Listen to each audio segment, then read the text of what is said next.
Baik, kita bersama dengan Syahrul Islam. Terima kasih. Dan kita juga akan nanti berita langsung di lokasi di Taman Merdeka bersama dengan Syahrul Islam sebentar lagi. Tapi untuk waktu ini kita nak berkongsi tentang bagaimana sebuah keluarga yang sepakat, keluarga Malaysia yang teguh bersama walau apa jua yang berlaku dan pelbagai latar belakang. Dan kita perlu contohi kampung ataupun taman ini, mana sebagai sebuah kejiranan yang mempunyai pelbagai kaum, tetapi kesepakatan yang ada, cabaran liku-liku kehidupan dalam kejiranan tersebut buatkan mereka bertambah mantap dan juga kuat. Jadi kita nak belajar daripada mereka bersama dengan tetamu-tetamu kita, iaitu kita bersama dengan Haji Ahmad Mohtar Yunus, pengerusi Persatuan Penduduk Taman Ikan Mas atau lebih dikenali mesra dengan nama Pak Mohtar. Ya, dan kita juga bersama-sama dengan para pensawaran anak lelaki Kesegaran, Setiausaha Persatuan Penduduk Taman Ikan Mas ataupun lebih mesra dengan nama Cikgu Param. Ya, saya. Ya, Assalamualaikum Pak Mohtar. Selamat pagi. Selamat pagi, Yani. Okey, baik. Dan sebelum kita ke udara, saya berkesempatanlah untuk temu bual kisah-kisah. Bila kita type sahaja Taman Ikan Mas, banyak cerita dari 2019, 2021 menjadi tumpuan taman tersebut. Tak apalah, saya tak nak cerita lebih lanjut sebab kita nak minta Cikgu Param kongsikan kita. Sebab Taman Ikan Mas ni mempunyai keistimewaan yang tersendiri. Cabaran, dugaan. Kalau kita boleh kongsikan sedikit pengalaman di taman tersebut dan juga keistimewaan taman ini. Okey, terima kasih, Yani.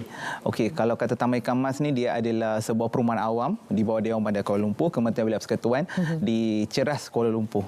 Jadi kita ada penduduk lebih kurang ada 3,000 orang. Kita ada lebih kurang 658 pintu, pelbagai kaum. Kita ada Melayu, Cina dan India, sejajar dengan konsep keluarga Malaysia kita lah. Jadi saya selaku setiausaha, kami sebenarnya dah banyak menjalankan program-program bersama penduduk. Macam contoh kalau tengok pun yang tu adalah acara memasak bubur Ashura. Acara memasak bubur Ashura itu antara aktiviti tahunan kami lah di sana. Dan macam saya sendiri, walaupun saya agama Hindu, bangsa India, tapi selama saya lahir di situ, membesar di situ dah 35 tahun, saya tak pernah rasa langsung perbezaan itu. Dan kalau saya boleh kongsikan, pada tahun lepas saya telah kehilangan seluruh ahli keluarga akibat COVID, tinggal saya seorang. Tetapi jiran-jiran tetangga saya sangat memberi semangat, motivasi untuk saya bangkit semula. Walaupun berlainan agama, berlainan kaum, tetapi daripada saat saya kehilangan seluruh ahli keluarga sehingga ke saat ini, mereka sentiasa bersama-sama saya. Jadi saya rasa saya tidak keseorangan. Saya rasa saya ada banyak lagi keluarga di situ. Walaupun saya dah kehilangan keluarga sendiri, tapi mereka yang lain menjadi ayah angkat saya, mak angkat saya, dan kami sangat hidup secara bertoleransi dengan semangat perpaduan di situ. Itu dia, 658 pintu. Betul. Jadi semua setiap pintu tu adalah keluarga kepada Cikgu Param. Betul. Wow. Saya boleh pergi mana-mana rumah bila-bila masa. Tak ada masalah. Tak ada masalah. Wah, okey. Jadi itulah sebenarnya pemufakatan yang seharusnya ada bagi setiap kejiranan yang memang dah kurang sangat sekarang ini. Dan yang paling penting sebagai peneraju, ya, ketua, sebagai pengerusi, tapi kalau kita kat kampung ni kira ketua kampung lah, penghulu. Jadi kita nak tanya pada Pak Mohtar dari segi aspek kerjasama. Macam mana Pak Mohtar boleh satukan semua untuk buat kerja dan banyak kemajuan yang telah pun dan cabaran yang telah pun dilalui oleh penduduk-penduduk situ. Terima kasih, Pak Hani. Terlebih dahulu saya mengucapkan terima kasih kepada artis yang memanggil saya pada pagi ini.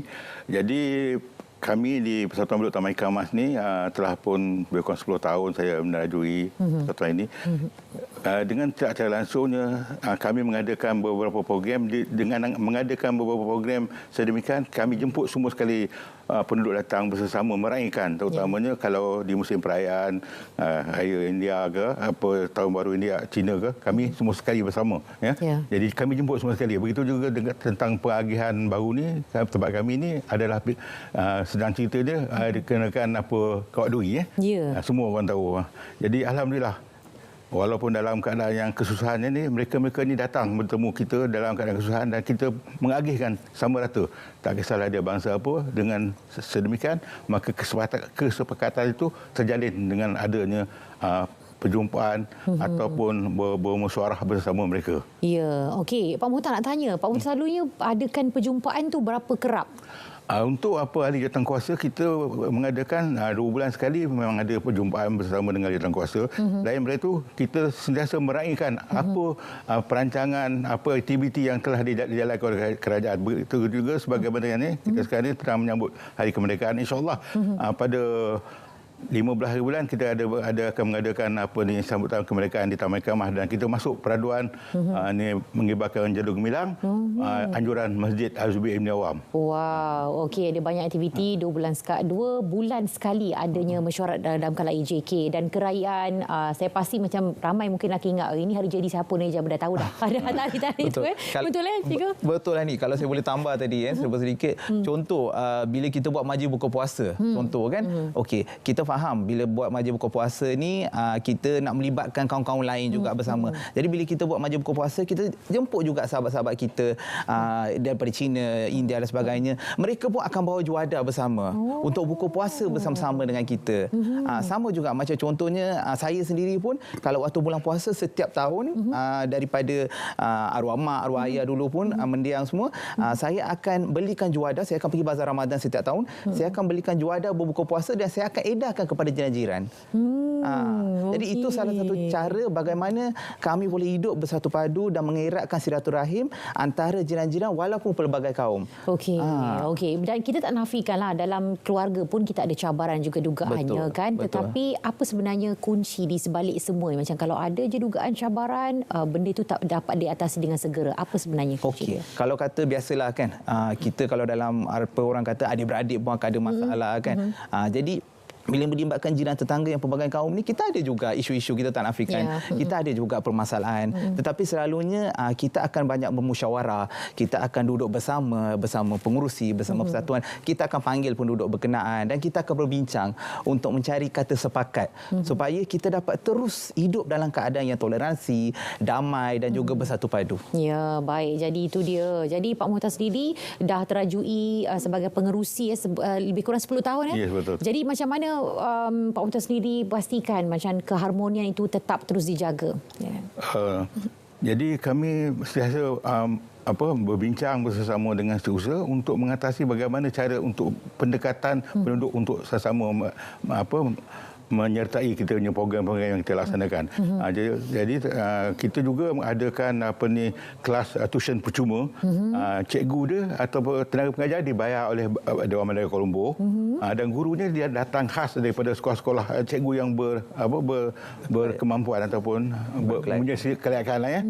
Dan kita juga ada mengadakan program kita semula, jahitan kita semula, yang mana kita semula ni bahan-bahan dia bahan yang telah terbuang. Contoh dia banting yang telah dibuang, yang telah diambil oleh pungut kuasa tu, di antara kita jadikan bahan beg.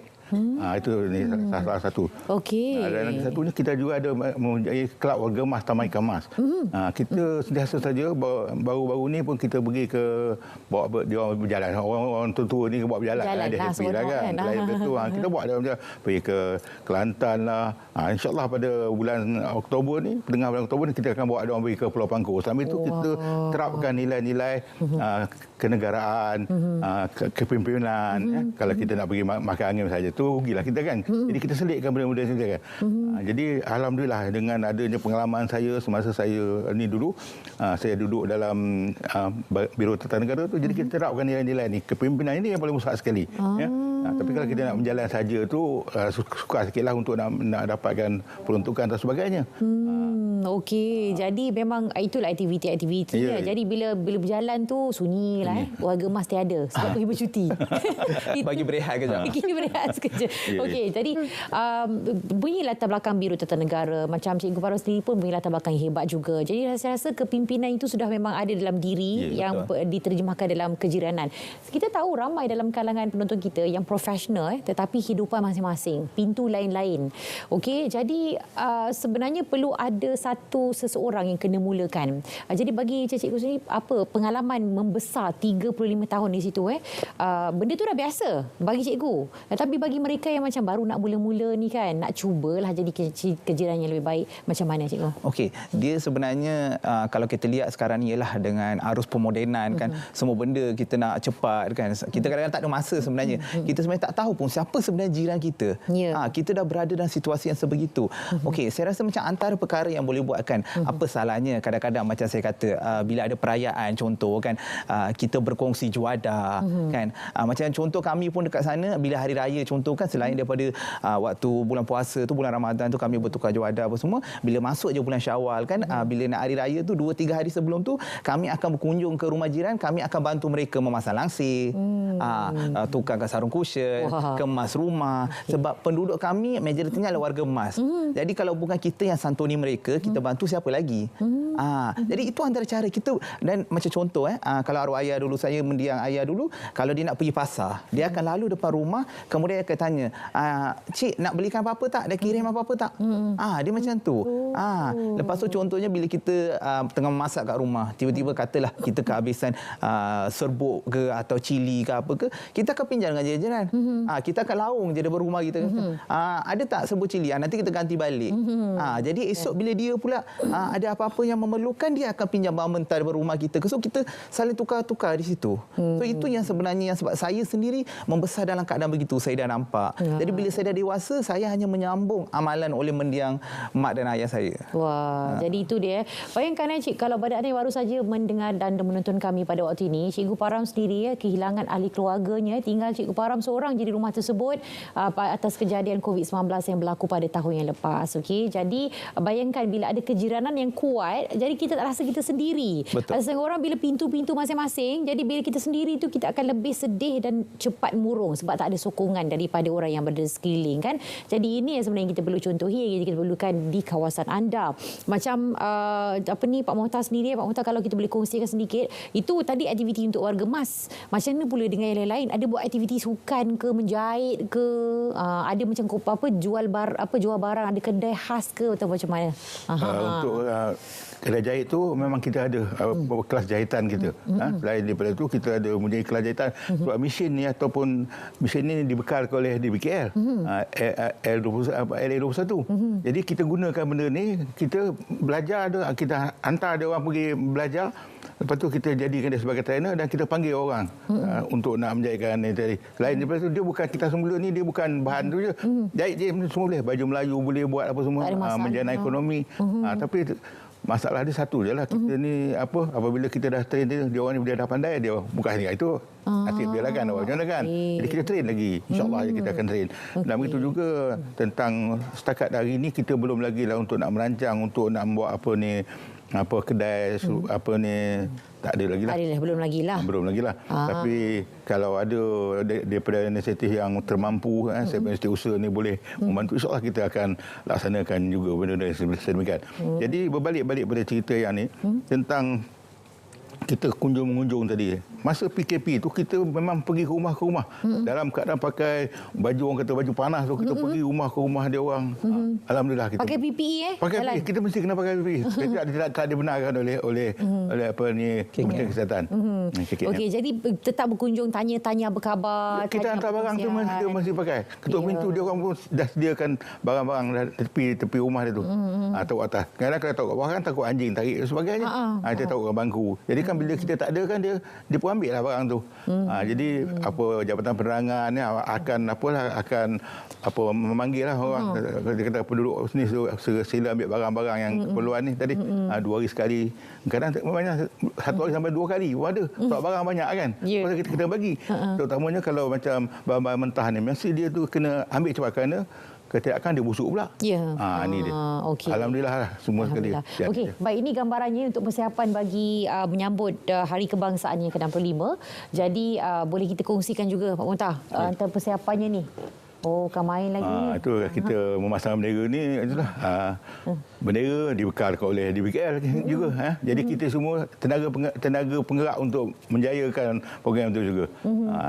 Ini kita pasang setiap jalan tadi kita ada 5 lorong, ada 12 pintu rumah. Mana dua. Jadi saya bertukar. Kalau misalnya hari wilayah esok dia bagi bendera lain, kita tukar lagi. Kadang tempat itu tempat yang sama jugalah. Okey, baik. Cikgu Farah, boleh kita kongsikan juga tak Cikgu? Dari segi sambutan tersebut, memerlukan nak pasang-pasang benda bukan kerja warga emas. Betul. Banyak tenaga muda. Betul. Ramai Betul. tidak sebenarnya tenaga muda yang ada di taman Okey. itu? Kita amat bersyukurlah sebab dekat kawasan kita memang kita ada pemuda, kita ada ramai golongan muda yang sentiasa memberi kita kerjasama yang sangat baik, yang sentiasa bantu. Kadang-kadang bila kita ada aktiviti, kita tak panggil pun dia sendiri akan datang. Dia akan tanya, ataupun bila kita contoh kita tengah masang bendera kan macam tu kan, dia sendiri akan datang. Abang nak tolong tak? Ada apa-apa nak bantu tak? Macam tu. Okey. Baik, dia jadi satu benda yang biasalah sebenarnya. Ya, sebab dia dah jadi kebiasaan sebab kita pun sentiasa menyantuni baik pemuda, baik warga emas. Sebab kita selalu berkunjung rumah ke rumah kan. Kita beri bantuan dan kadang-kadang kita ada juga mengedarkan makanan kepada penduduk-penduduk kita. Kita sedekahkan makanan. Kadang-kadang kita ada kerjasama yang baik juga dengan pertubuhan-pertubuhan kebajikan. Contohnya pertubuhan kebajikan dana kita dengan pihak Mawib, Baitumal. Jadi bila kita dapat bantuan tu, kita ada data sebenarnya. Salah satu kelebihan yang kami ada sebenarnya dan mungkin persatuan penduduk lain yang boleh contohnya, kami ada data. So dalam data tu kita tahu dekat kawasan kita ni berapa ramai warga emas, berapa ramai OKU, berapa ramai ibu tunggal, berapa ramai anak yatim. Siapa yang kita dah beri bantuan, siapa yang kita belum. Sebab bila melibatkan bantuan ni, kalau boleh, kita nak biar semua dapat.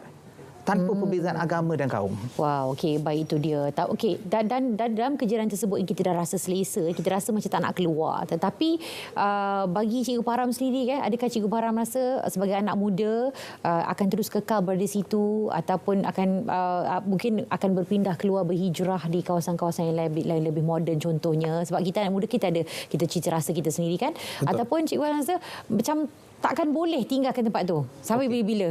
Okey, dia macam ni Ani, sebab di situlah tempat kita lahir kan. Kita membesar bersama sahabat-sahabat lain dan sebagainya kan. Susah senang kita dekat situ. Walaupun tak salah sebenarnya untuk kita nak berhijrah atau kita nak melakukan apa orang kata anjakan paradigma kan. Kita nak meningkatkan sosioekonomi hidup, tak salah. Tapi kalau saya berhijrah sekalipun, setiap minggu saya rasa saya akan patah balik juga ke kawasan tersebut. Macam ni, kawasan kami ni dia jadi satu benda yang biasa. Kalau kita tengok jiran-jiran ni, dia sebenarnya tak dekat rumah. Jiran A ni dia akan pergi rumah jiran B, dia akan tolong dia masak, makan bersama-sama. Jiran C ni tengok ada dekat rumah jiran D. Dia akan menonton TV sama-sama. Dia akan berborak santai. Kami kebiasaannya macam saya sendiri pun saya tak dekat rumah. Kami duduk dekat luar pangkir rumah tu, ramai-ramai sembang-sembang. Kita akan berkongsi macam contoh saya tugas saya antaranya adalah untuk menyampaikan apa aktiviti-aktiviti yang sedang berjalan. Apa sebenarnya program-program atau dasar kerajaan baru yang sedang perkenalkan untuk penduduk kita. Okey, itu peranan cikgu lah. Ya, betul. Dan peranan pengerusi kita, Pak Mohtar kita ni pun memang besar untuk digalas untuk mengekalkan keharmonian itu. Apapun kita ucapkan tahniah kepada Pak Mohtar, cikgu dan juga rakan-rakan sahabat kejiranan yang lain yang memberi kerjasama yang jitu untuk memastikan Taman Ikan Emas di Ceras ini berada dalam keadaan yang perlu kita contohi untuk kita dapatkan kejiranan yang lebih baik. Jadi kita kena lakukan sekarang, sebab kalau tak nanti kita terlewat dan terlambat, pastinya apa yang kita nak lakukan untuk kebaikan itu tidak akan ada kelewatannya. Berlakukan sekarang ini juga. Apapun kita ucapkan terima kasih kepada Cikgu Para Pensawaran dan Lagi Kenasegaran, Setiausaha Persatuan Penduduk Taman Ikan Emas dan juga Tuan Haji Ahmad Mohtar Yunus, Pengerusi Persatuan Penduduk Taman Ikan Emas yang perlu dijadikan contoh oleh masyarakat. Ini nama dia Keluarga Malaysia Teguh Bersama. Okey, baik, dan kita akan berehat seketika untuk waktu ini untuk